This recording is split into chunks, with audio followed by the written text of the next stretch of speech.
Hey everybody, Tracy Brown. I hope you're having a great day as you're watching or listening to this. So I want to do a little bit of a different spin on our relationship with movement. I talk a lot about food of course, and intuitive eating and uh, gentle nutrition. So I don't want to not include this topic. It's really important. So in the description of this video, you'll see a lot of links because I talk about movement more than y'all think maybe I do. It's just that I don't always do it consecutive weeks in a row, but I want you to know there's plenty of resources to work through your individual concerns with movement.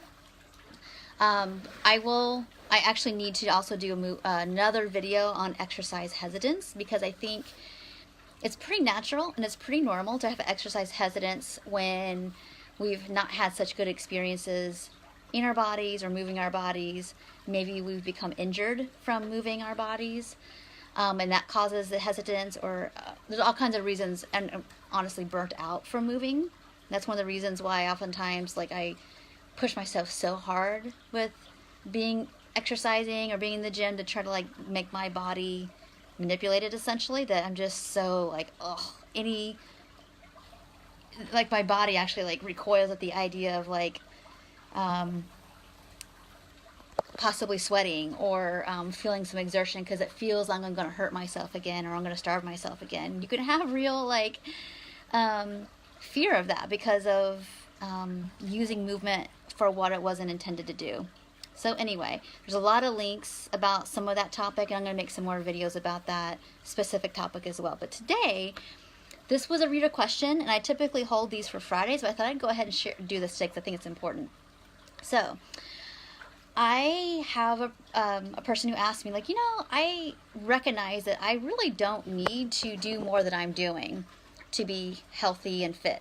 So this person, she's kind of farther along in her relationship with food and even with movement. She's a regular walker, and she knows the amount of activity she does is enough to keep her fitness level status quo.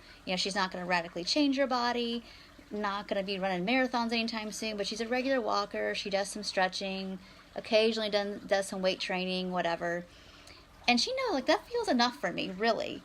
But she asked me the question, hey, is it bad to want to challenge yourself? I used to more intense activity. This person used to to do sport. Not really anymore. She's not really looking to be sporty, but she's would it be wrong or bad to want to do a 5K, let's say. I'm just going to give an example. And I know to do that, it's going to cause me to exert myself a little bit more, meaning my body might hurt a little bit. And by the way, I'm just giving disclosure here a little bit, and she's fine with me sharing this, that she's not in a larger body. And she's I tried to run a little the other day, and it actually kind of hurt, but it's been years and years, because when I let go of compulsive exercise, I used to run all the time, and I don't do that anymore. I just kind of, like I said, walk a little, lift weights a little, and I know it's enough to be my lab work, help support decent lab work. So I'm fine with that. She's actually fine with what she does, but she's wondering, would it be wrong to do that? And I'm kind of thinking that I'd like to do something a little that pushes me, but I don't want to do it and it turn into something negative, or, I want to know what the line is. And I think that's a really legitimate question, because the further along in this process we go, when we've extricated ourselves from using exercise and food as a way to change our bodies, we might kind of get the hankering for something more, maybe. Not everybody, but sometimes we might want to. And so what I want to say is this, that no matter what your body size is, you might have some, when we do exert ourselves, there's going to be some discomfort.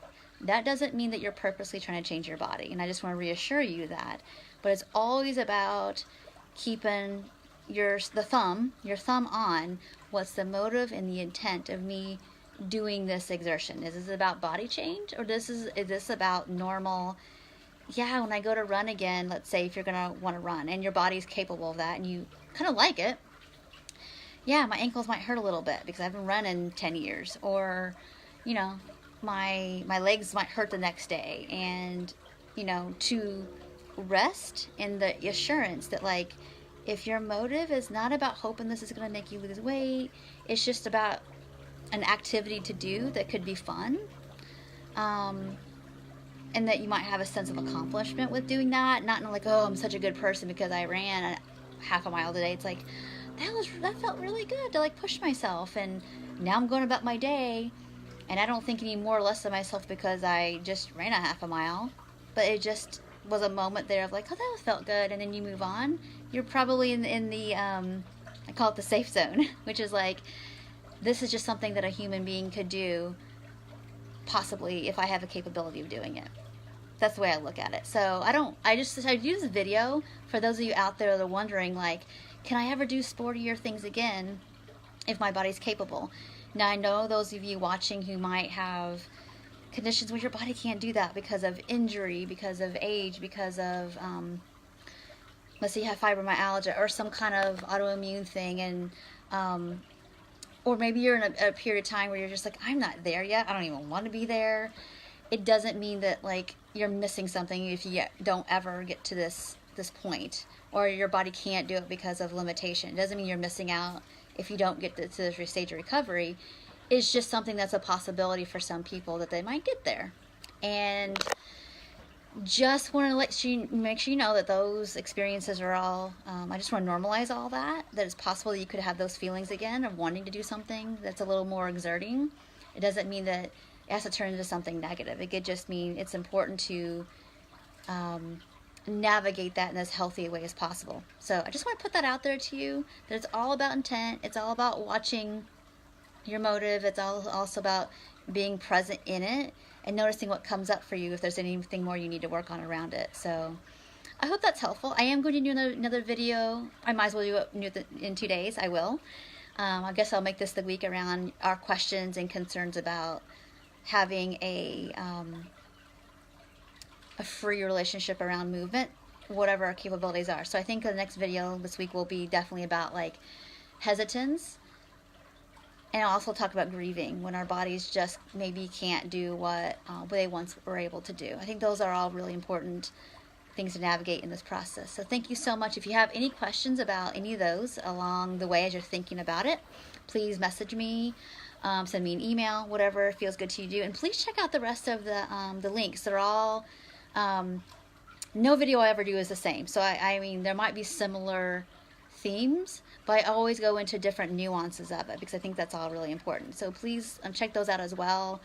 Pass them along to your friends who are trying to navigate their own relationship with movement, and let me know what y'all think. So I'd love to hear comments below about what your current relationship with movement is and what you think the next steps might be, or if you don't know, I'll be happy to answer those questions. So let me know, and I hope you have a great day and talk to you real soon. Take care. Bye.